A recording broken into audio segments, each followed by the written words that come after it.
Hey everyone, welcome to this week's St. Peter's sermon. My name is Andrew and I have the privilege of being vicar here at St. Peter's in the amazing village of Rullington.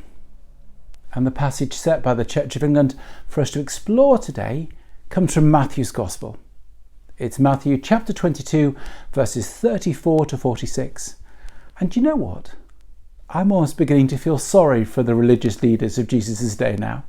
For this will be the third time in succession that they've launched a verbal assault on him, and the third time they have failed. The third time Jesus has revealed how inadequate, how self-centered, how anti-God they really are.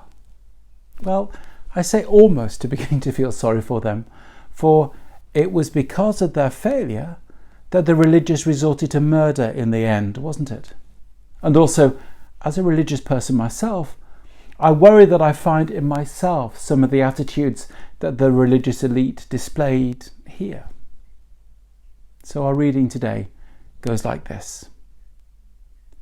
But when the Pharisees heard that he had silenced the Sadducees with his reply, they met together to question him again. One of them, an expert in religious law, tried to trap him with this question. Teacher, which is the most important commandment in the law of Moses? Jesus replied, You must love the Lord your God with all your heart, with all your soul, and with all your mind. This is the first and greatest commandment.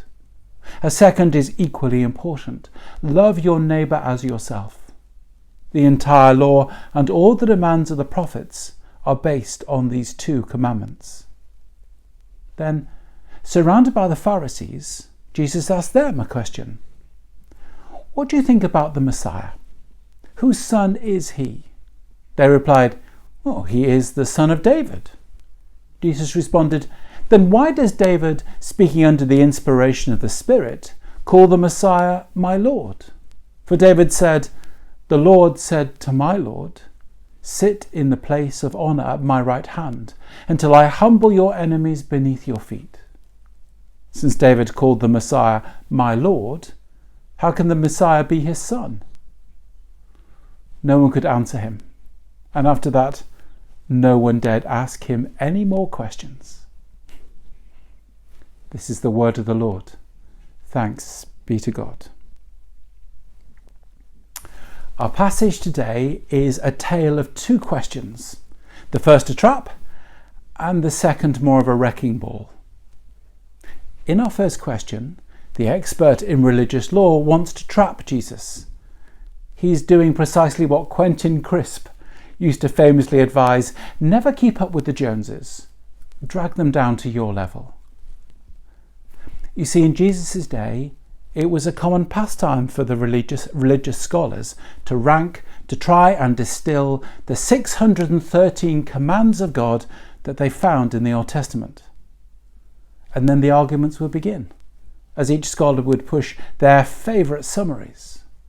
And in asking Jesus this question, what they are trying to do is to simply draw Jesus into the swirl, so that he could be ranked and dismissed, so that this seemingly ill-educated country hick could be just another voice.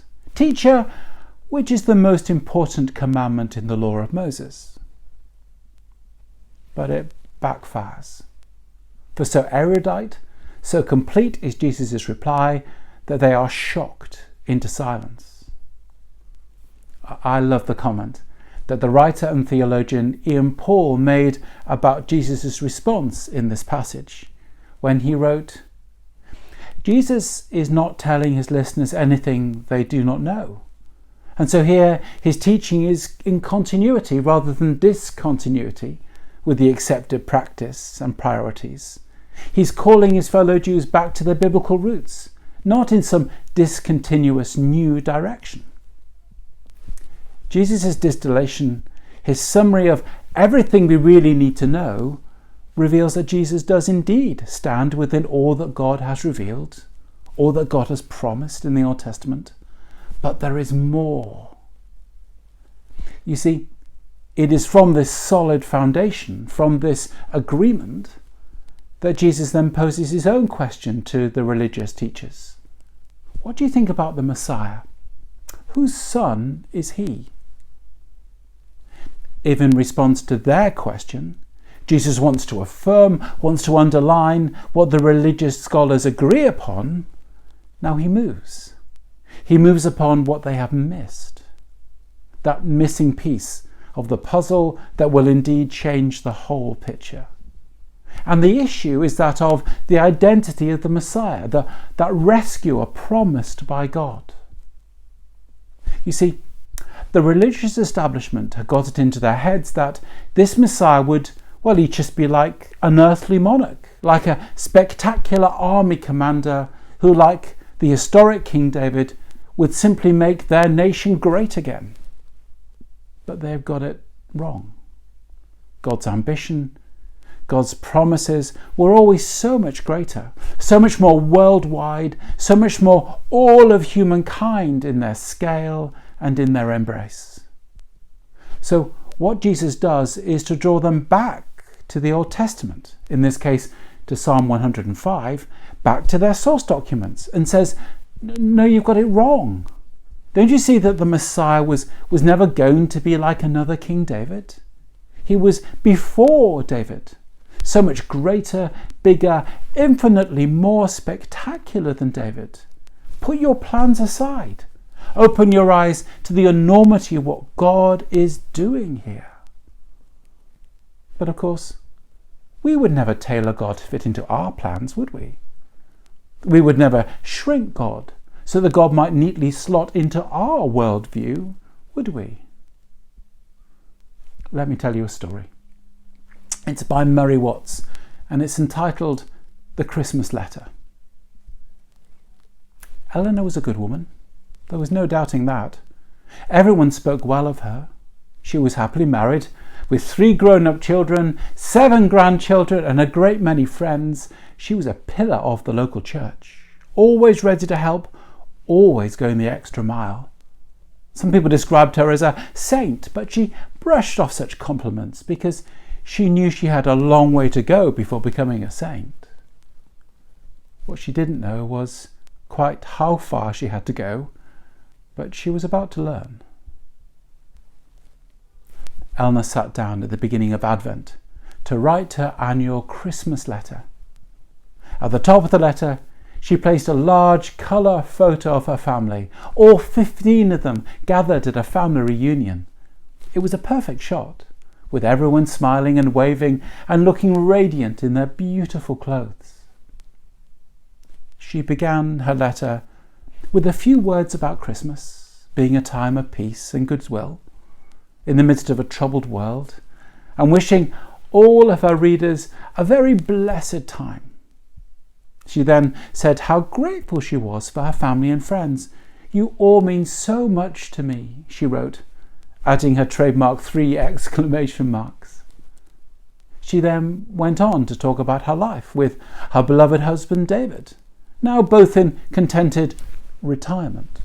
She liked to put retirement in inverted commas because everyone knew that she and David were hardly retired.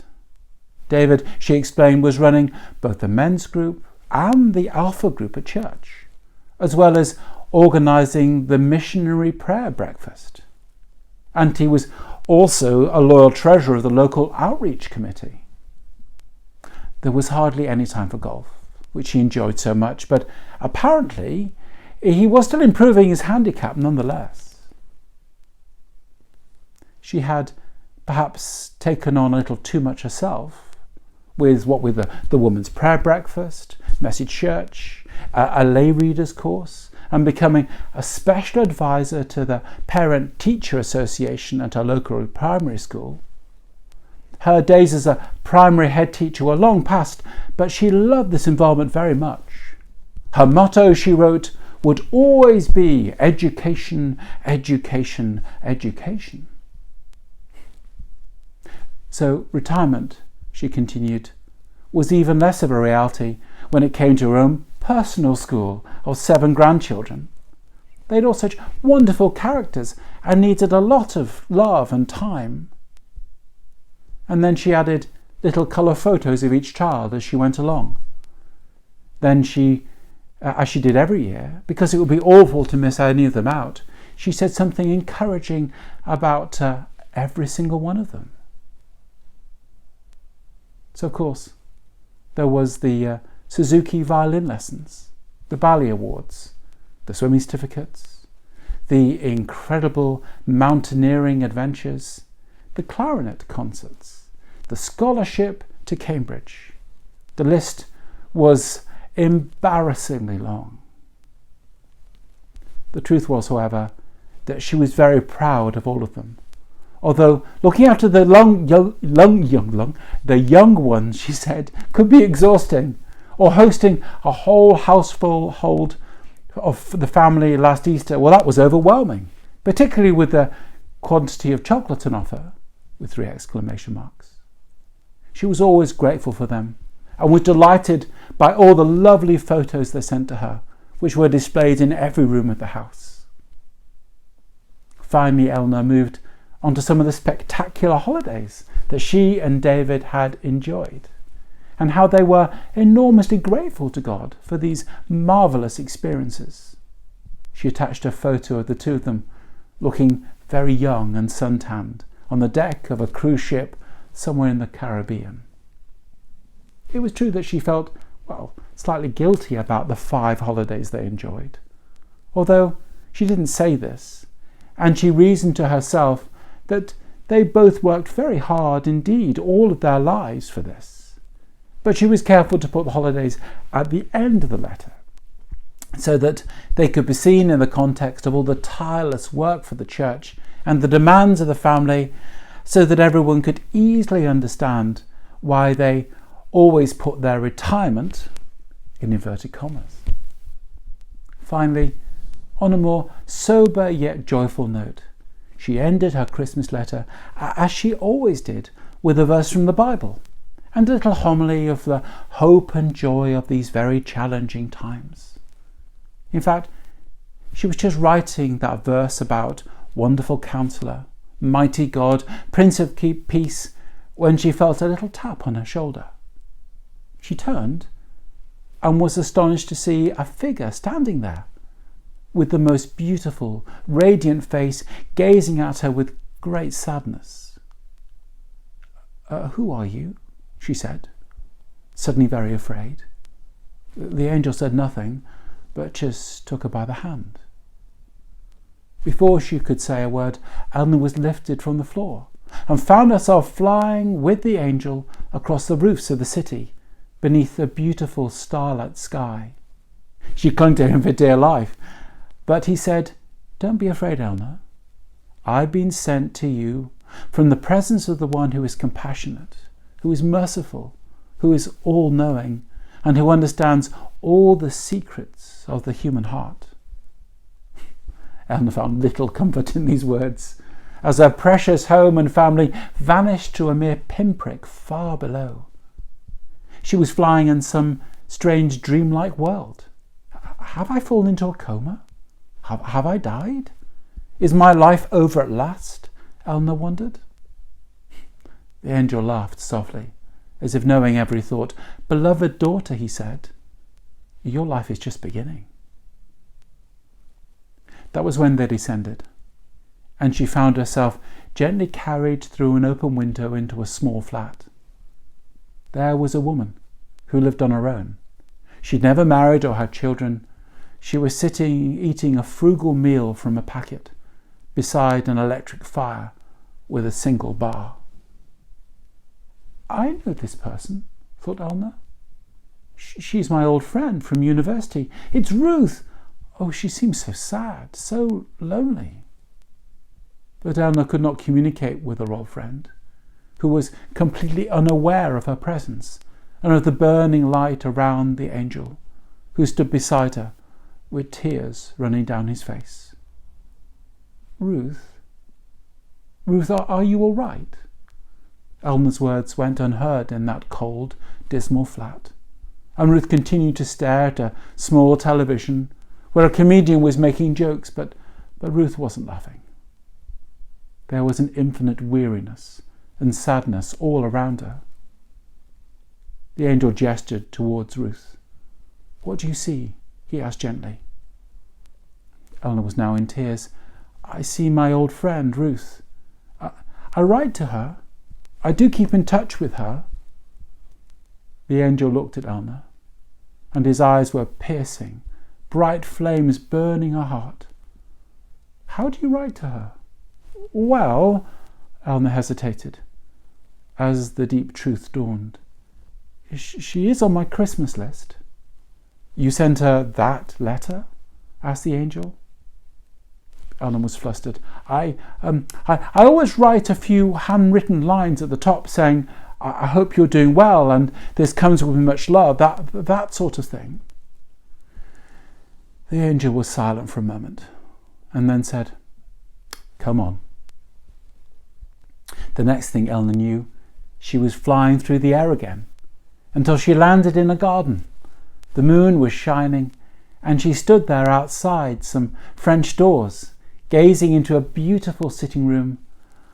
But on the sofa, a woman lay weeping, and a man sat in a chair with his head in his hands.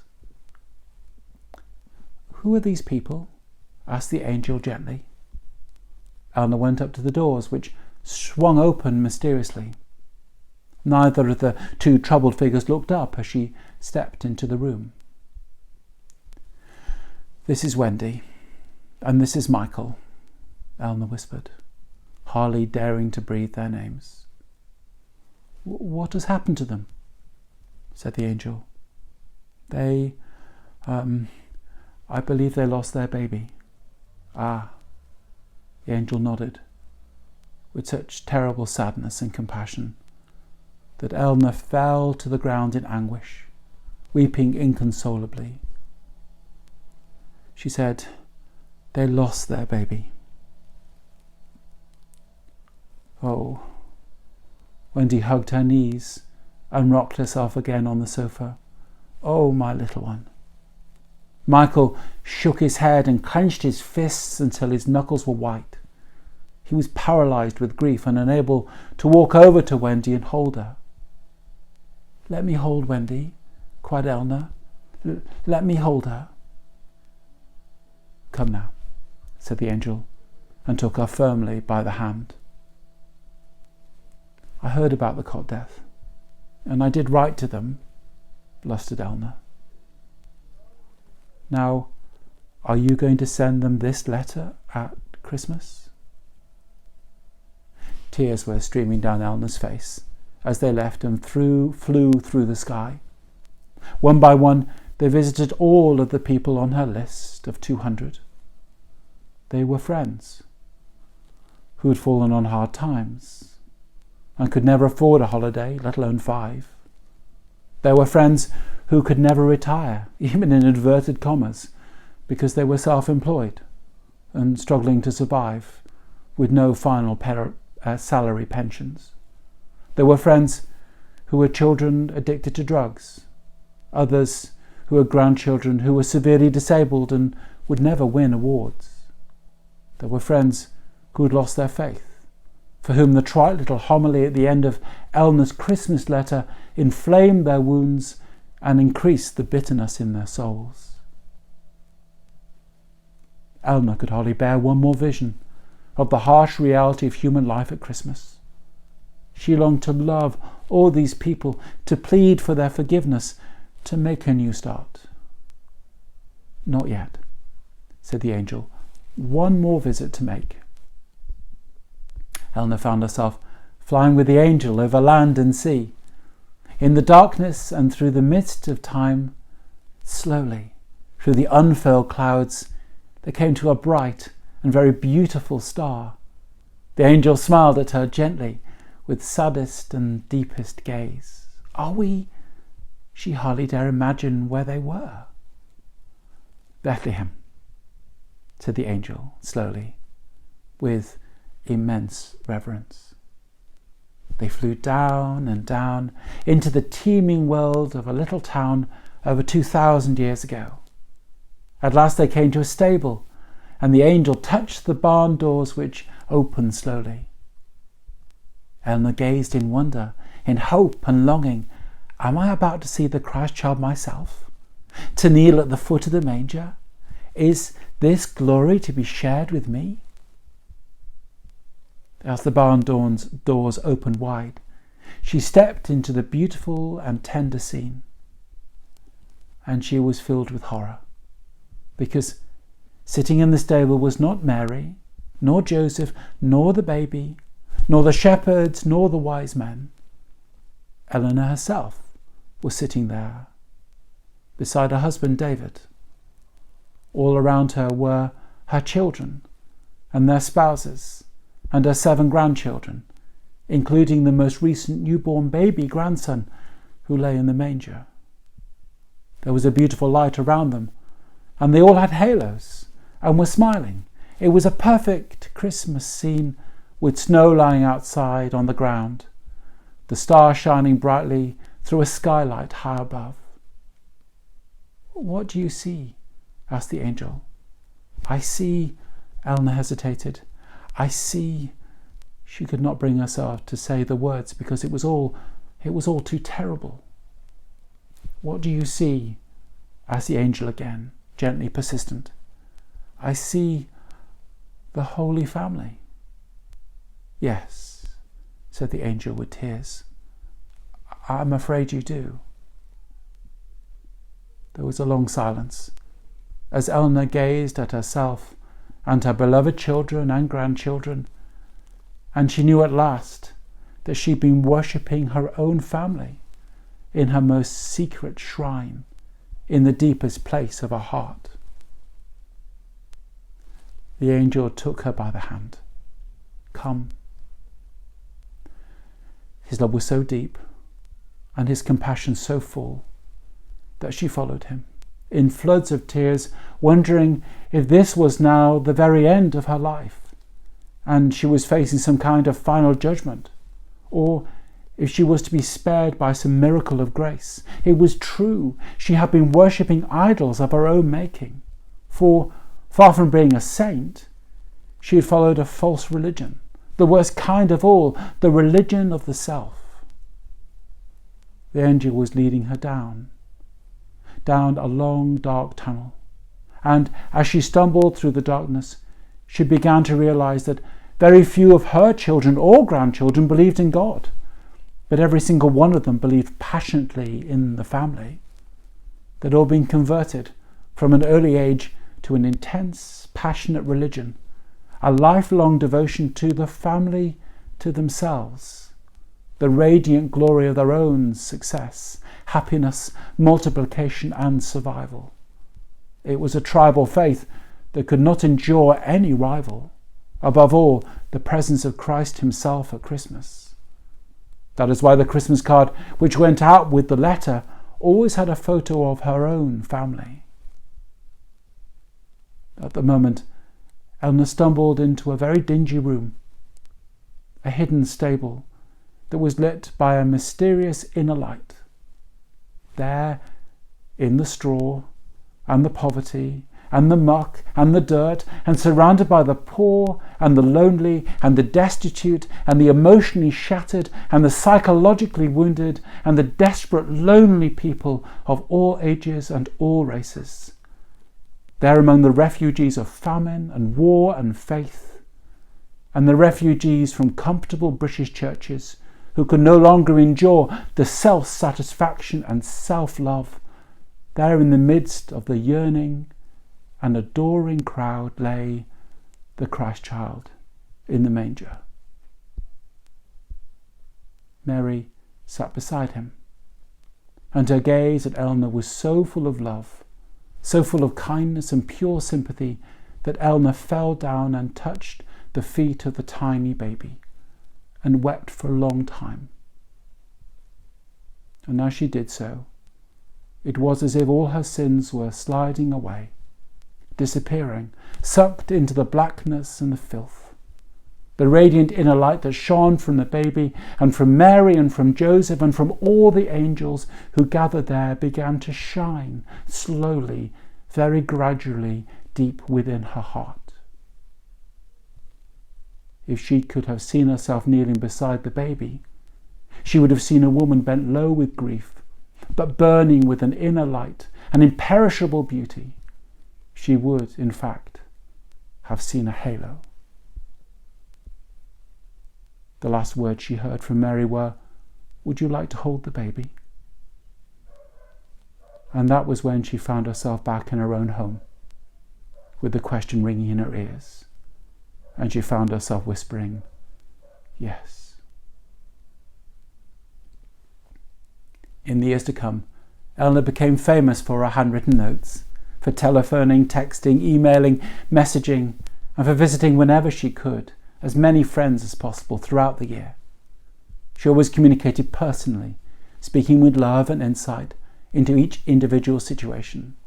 And her home, which had been filled with over 100 photos of her children and grandchildren, now had, alongside a few very well chosen shots of her own family, 100 pictures of friends she'd loved and remembered in her prayers.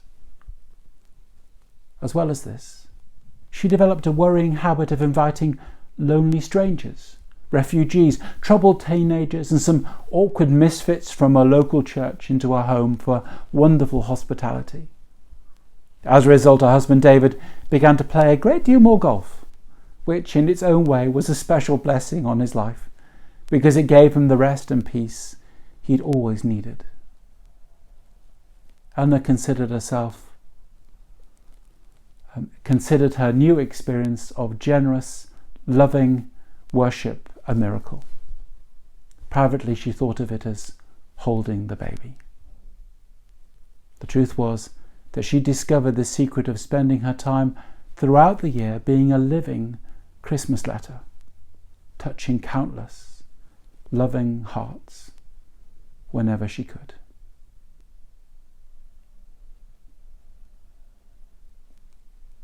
And the religious scholar said, "Teacher, which is the most important command in the law of Moses?" And Jesus replied, "You must love the Lord your God with all your heart, all your soul, and all your mind. This is the first and greatest commandment. A second is equally important. Love your neighbour as yourself." Let's pray, shall we? Come to us, O God of surprising grace. Break into the places in our hearts which we think are not worthy of your entry, and show us the measure of your love for us. Break through into newness in our life together, O God, in the wonder of your transforming presence. Amen. Amen. Thank you, everyone.